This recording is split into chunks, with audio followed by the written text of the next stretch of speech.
Welcome, friends, to another edition of Economic Update, a weekly program devoted to the economic dimensions of our lives, jobs, debts, incomes, ours, and those of our children coming down the pike. I'm your host, Richard Wolff.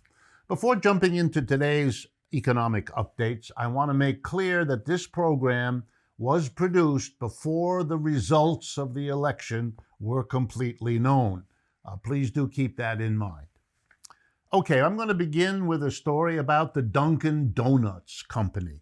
Well, I should correct myself at the beginning. It's now called the Dunkin Company. It got rid of the donuts when they decided to produce other things besides those fantastic contributions to modern food intake. Formerly Dunkin Donuts, then, now Dunkin, is being purchased by the Inspire Brands Corporation for the hefty sum of $11.3 billion. I want to talk to you briefly about this interesting merger happening right in the middle of an economic crash and the pandemic. First, Dunkin already owns Baskin-Robbins ice cream, so that's part of this. Inspire already owns 11,000 Arby's restaurants around the world, also the Buffalo Wild Wings business, Sonic, Jimmy John's, and others. So the first thing about this merger, this purchase, is that it is an example of how large capitalist corporations use a pandemic and a crash to become much larger. Dunkin Donuts had a rough time. People were not going out and getting them in the last quarter, so its income was down, its price was down. Great. A big corporation was able to swallow a also big corporation, but not quite as big. It's interesting that the way this crash is working and the way this pandemic is working, you may have 225,000 dead Americans, not to speak of over 1 million globally, but it is an opportunity not being wasted by the capitalist class in this society. Yeah, big businesses are getting bigger and small and medium businesses are being wiped out in record numbers. Does it have to be this way? Of course not. Government policies stepping in to deal with both the pandemic and the economic crash, we have two crises at once, could have favored small and medium businesses to offset what is happening. The Trump administration, and to be honest, the Democrats too, didn't take that opportunity, didn't do it. So we have an economic system that is becoming more tilted in the favor of big business over medium and small business than it needed to. These are some of the long-term damages that this crisis is imposing on the United States that we will be living with, unless they are reversed, for a long time. My second point wants to drive home something I've mentioned before and a number of you have commented to me about, so I want to get very clear. The United States private capitalist system, often referred to as the private sector or the dominant part of our economy, which is not the government but is private capitalist enterprises. That system is now on life support. Think of private capitalism as a 3/4 dead enterprise. It can't live anymore. It's run out of gas. It's run out of energy. What do I mean? The Federal Reserve, the central bank of the United States, is now sustaining our capitalist system with an endless flood of money creation that they produce electronically on a bank account, and they make that money that they're creating, literally out of nothing, they make it available at interest rates barely above zero. In short, the Federal Reserve is making free money available because the capitalist system can't work without that anymore. That's what I mean. It's life support. Let me explain. This year, the Federal Reserve began lending directly to corporations. Not going through indirection. They did that in the past. No, right here. Here's some, you need money? You're a corporation in trouble? You made a bad decision about what to produce. You chose a poor technology. You're being outcompeted by the Chinese. Whatever your problem, here's the quickest, easiest way to solve it. Come get the free money. It's as childish as that. And so the Federal Reserve produces money and lends it to the corporations. That's called monetary policy. But then let's look at the other way the government is life-supporting capitalism. It's called fiscal policy. That's when the government cuts taxes, so people have more to spend and companies have more to spend, and at the same time the government spends more itself, pumping all of that purchasing power into the economy. When governments cut taxes, as Trump GOP did, and spends more money, as Trump GOP did, guess what? It runs deficits. That's right. In order for the government to spend more while it brings in less in taxes, it's got to borrow the difference. And here's how it works, friends. Here comes High Finance 204. You ready? Good. The federal government borrows money, trillions right now. It gives Treasury securities, a little printed document, to every bank, to every insurance company, to every corporation, to every rich person that lends to the United States government. So here's how it works. The government can run a deficit by issuing Treasury securities to the public that buys them. And then here's what the public does. Within minutes of buying a Treasury security from the U.S. Treasury to fund the deficit, the bank and the insurance company turns around and resells that Treasury security, you guessed it, to the Federal Reserve, which uses fresh new money to buy the Treasury security. End of this game, this kind of three-card Monte? Well, the federal government can spend more than it takes in taxes, supporting a dead economy. And the Federal Reserve is sitting on a mountain of Treasury securities it has bought. So in the end, the Federal Reserve is sustaining U.S. capitalism, directly by loaning to corporations and indirectly by loaning to the federal government to run a huge deficit, excess of $1 trillion. Here's what the meaning of all this is. First of all, our private capitalist system is defunct. It can't work. It's busted. You know what the hottest new term in high-tech economics is? Here we go. The zombie corporation. I've talked about this before. That's a company whose profits are not enough to cover the interest it owes on its debts.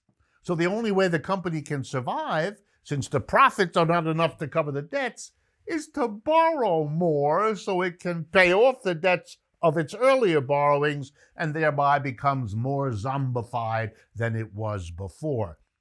Am I describing a fantasy? No, I'm describing the reality of U.S. capitalism. And nobody says a word. All of those libertarians, this must be their worst nightmare. The federal government is not an intrusion. The federal government is the only thing that keeps private capitalism from a complete bust. And that's the reality, folks. And the Republicans go along with it, and the Democrats go along with it, because nobody wants to say that the emperor has no clothes, that the system is busted, that it doesn't work. And here's another dimension of all of this I don't want anyone to miss. The only way that the Federal Reserve can do all of this is if the government says it's okay. The only way that the government can keep going is if it taxes large numbers of people, as well as borrows money in the end from the Federal Reserve. So everybody's in on this game. And what do we know about this way that the Federal Reserve is keeping capitalism going? It's funding the most extreme inequality in a century of American history. The 50 richest billionaires in America have made out like bandits over the last 6 or 7 months. COVID is good news for them. The crash of our economy is a source of immense wealth for them. You may be having difficulty, and I may be, but the inequality is growing like a mushroom after the rain. And we, with our taxes, are funding the government that is making all that possible. So I want you to take a moment to feel good that the taxes you pay when you buy a beer, when you fill your car with gas, when you pay your income tax, that money is helping to sustain monetary and fiscal policies that make the United States even more unequal than it was before these twin crises hit. Unequal big business versus small and medium, unequal rich and poor. Whatever else is going on, this capitalism may be on life support, but the rich are making money all the same. Never let a good crisis or a good pandemic go to waste. That's the real slogan of U.S. private capitalism. My last update that we'll have time for has to do with the eviction tsunami that's coming. Before I even talk about it, I want to recommend a book. There's an extraordinary fellow. His name is Matthew Desmond. He's a professor at Harvard of Social Sciences. And in 2016, he wrote a book that is more important now than it was 4 years ago when he wrote it. It's called Evicted: Poverty and Profit in the American City. It won a Pulitzer Prize, and rightly so. If you're interested in any of the things I'm about to tell you, get Mr. Desmond's book.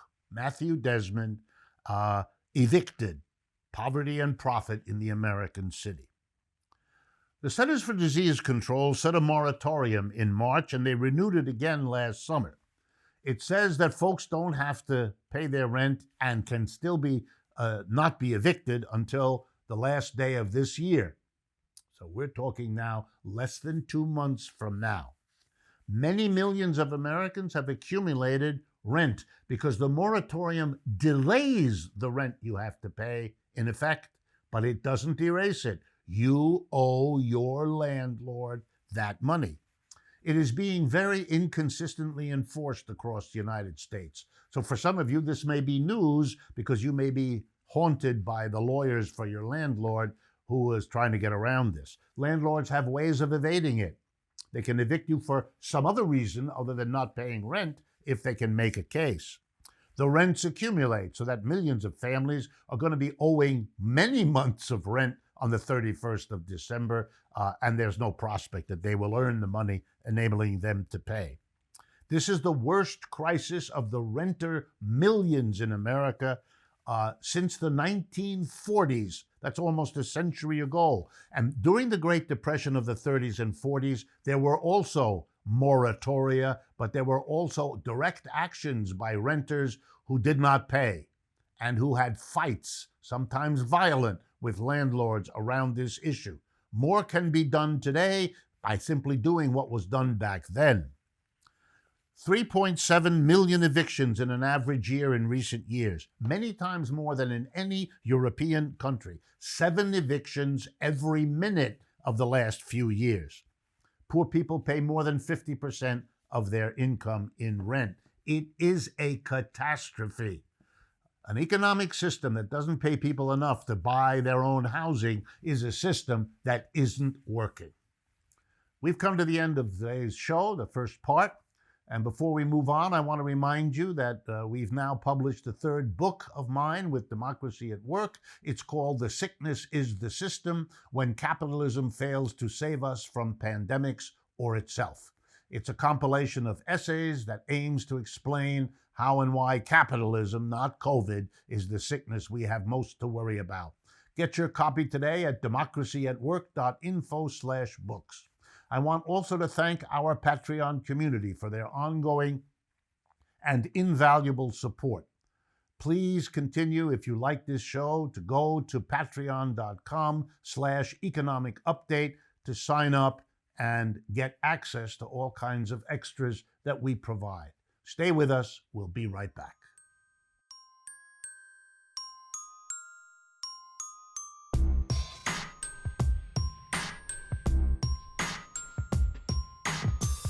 Welcome back, friends, to the second half of today's economic update.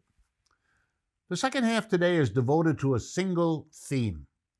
And the theme is, no matter who wins, Mr. Trump or Mr. Biden, some things are not going to change, and those are as important, if not more so, than whatever the outcome of this election turns out finally to be. So let me begin. No matter who wins, what will not change is the capitalist organization of the U.S. economy. The overwhelming majority of businesses will continue to be run by a very small group of people at the top, the owner, the board of directors, the major shareholders, who make all the key decisions that the vast majority of us employees have to live with. We have no control over those decisions. Those are the people who decide what gets produced, how it gets produced, where it gets produced, and what is done with the profits that come from the work we all contribute in each enterprise where we work, in each factory, office, or store. That's not going to change. You know why? Because both of those parties and both of those candidates are committed to that way of organizing business. They never say a word about being interested in an alternative, let alone giving the American people some real choice about the alternative, which means that we're going to allow that small group at the top to take the bulk of the money for themselves, which they've always done, and to use part of it to control the political system that we live with so that their power is not only economic but also political. You get the picture? No matter who wins. You see, the fight in the politics is only about who is in charge. We both know, they both know, that what they do in the way of supporting capitalism is indistinguishable between the two of them. That's their top priority.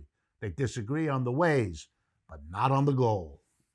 One way to see that was the remarkable theater around the nomination of Amy Coney Barrett to the Supreme Court. There we had it, a person whose last judicial decision was a key ruling blocking many gig workers from suing in court when tech companies cheat them out of overtime pay. That's from an editorial by Len Goodman, a Chicago attorney, in the Chicago Reader newspaper of October 27th. Attorney Goodman makes a wonderful point that the opposition of the Democrats was pro forma. They didn't expend any political capital to try to block it. Because in the end, Amy Coney Barrett is just another justice for whom capitalism is the beginning and the end, can't see beyond it, can't see outside of it, stuck in that point of view. But that's what both parties want. So the Republicans push them, and the Democrats go through some pro forma opposition. And the Democrats will in turn pick another person. It's the same game, the same people, the same establishment that is being reinforced. But maybe they understand that capitalism is heading into tough times and they need to shore up those who can't see beyond it on the highest levels of American political life. No matter who wins, the private sector and the government will continue to their shared failure to overcome capitalism's socially destructive instability. What do I mean? Wherever capitalism has existed over the 350 years that it's become the dominant system in the world, starting in the 17th century in England and spreading to become the global economic system it is today. In all that time, and in every country where capitalism settles, it has a crash. Every 4 to 7 years, that's the average. Every 4 to 7 years, millions of people lose their job. Tens of thousands of businesses go belly up. Cities and towns and governments are desperate because they're not getting the tax revenue they were used to because all those people are unemployed. So just when we need more public services, we can't afford to provide them to our side. The chaos of all of this, you know, if you follow the economic history of capitalism. We knew we were due for one because the last one was in 2008. And if you add the 4 to 7 to 2008, we were already overdue this year for a crash. If it hadn't have been the COVID-19, it would have been something else. We have 20 years of this new century we're living in, the 21st. 20 years. We've had one crisis in the spring of 2000, the so-called dot-com crisis. We had another one in 2008, the so-called subprime crisis. And now we have one called the COVID-19 crisis. 20 years, 3 crises, right on time, 4 to 7 year average. Any serious politics would have to have a political party that took responsibility for failing to prepare us. We weren't just unprepared for a virus, we were unprepared for a business downturn we knew was coming because we've had it every 4 to 7 years for 3 centuries plus. There's no excuse, but both parties act like, whoa, what a surprise, an economic downturn. We have so many words: recession, depression, boom, bust, collapse, crash. Why? Because it's an ever-present reality. It's a failure of the two parties not to have prepared us. It's a failure to not be prepared for a virus, which we also know has been coming from time immemorial. But we don't have any real fight about it, do we? Nobody points a finger, because we all are pro-capitalist in this country, and so we have to pretend that the unspeakable instability of capitalism is not an issue we should ever bring up. And so neither candidate did, and doesn't. Let me say to you again, as I have in the past, if you lived with a roommate as unstable as capitalism, you would have moved out long ago. No matter who wins, here's something that will continue. The undoing of the New Deal. You know, back in the 1930s, we had another depression. Surprise, surprise. It lasted from 1929 to 1941. 25% unemployment. Staggering blow to the American economy, lasting over a decade. Wow. But the people in America rose up in a way they didn't this time. And they formed labor unions on a scale we've never seen before. And they joined socialist and communist parties, and the socialists and the communists and the unions worked together, and they got stuff in the 1930s, didn't they? Social Security, we never had that before. Everybody who's over 65 gets a check every month for the rest of their lives, so they're not a burden on their family. Transformed life in this country. Unemployment insurance. For a year or two, you get a check if you lose your job through no fault of your own. We never had that before. A minimum wage so the employer can't really screw you while you're working 40 hours a week. We never had that before either. And then a public jobs program that hired 15 million Americans who didn't have to lose their homes and who didn't have to lose their self-esteem. We really did things. And when the war was over in 1945 and the leader of the time, Mr. Roosevelt, was dead, they went to work, the business community and the rich, to destroy and to undo the New Deal. You know why? Were they against Social Security? No, it wasn't really that they were against them. They just didn't want to pay for them. And they had been made to pay a big part of it. Taxes had been raised on the rich and on corporations. And they had had to lend money to the government to help pay for all of this. That's what they hated, as they always do. So they went to work to undo the New Deal. We don't have a public jobs program. Here we have unemployment as bad as it was in the Great Depression, and neither of the two candidates has said a word about a public jobs program of the sort we did successfully in the 1930s. Wow. That's cooperation of our two parties, not even to think or talk about what was done in the past to help people. And all they can think of is cutting Social Security. It's not affordable. And they haven't raised the minimum wage even to keep pace with the rate of inflation. I mean, it's disgusting what these two parties will do. Yeah, the Republicans do it more, and they do it more quickly, and it's harsher. And the Democrats say, well, we won't do it. We're not Republicans. That's right. You're Republicans light. You're diet Republicans. But that's all. You don't question any of it. You just roll back the New Deal more slowly. And pretty soon, there'll be no New Deal left to roll back any further. And finally, no matter who wins, there will continue to be no real political choice in the United States. I really want to drive this point home. Americans used to, and maybe many of you still do, refer to something as quintessentially American when it involves freedom of choice. We're supposed to have freedom of choice. But what it really means in practice is the desire to be able to go into your neighborhood drugstore and choose freely among 27 different kinds of toothpaste, or 36 kinds of dish detergent, or 27 kinds of automobile branding. That's the choice you seem to care about, because when it comes to politics, 2 is the magic number in our society. Only 2. You don't need 3 or 6 or 9. Every European country has 3 or 6 or 9. We don't. We don't want choice, apparently. Not in the unimportant thing like politics. So what do we got? We got 2 parties that are very hard to tell apart, particularly when it comes to capitalism, when it's impossible to tell them apart. Republicans and Democrats, the establishments that run those parties, they are cheerleaders for capitalism. They don't question it. They don't challenge it.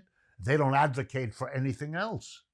You want to have the political choice to go somewhere else? You don't have it. Those parties are persecuted. Their ability to run is made extraordinarily difficult.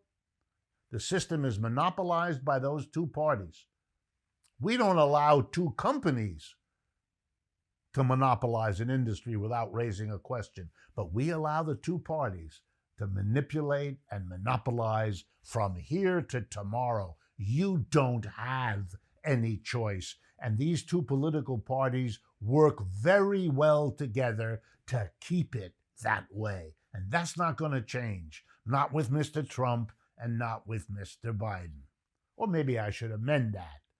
With Mr. Trump, perhaps, he's interested in getting it down from 2 to 1. But that's not the direction, I would guess, most of you support. So yeah, big election coming up. But no matter who wins, the New Deal gets eviscerated. The instability of our economy continues to function without any opposition at all to a system that is so unstable, or a system that produces such inequality, or a system that just failed to be prepared for the next crash, or to be prepared for the virus. It's extraordinary. The most profound reality for me as a critic of capitalism, for me as a professor of economics, the most extraordinary reality of the American political system and the current political season is that the system we have, which is performing so badly for such a vast majority of the people, gets 100% pass. There's no critique of capitalism in the airing of the political party debates. No question, no challenge, no rejection. Nothing. That's called denial, folks. And it is something you really want to worry about next time you talk to a therapist. This is Richard Wolff for Democracy at Work, thanking you for your attention, and I will speak with you again next week.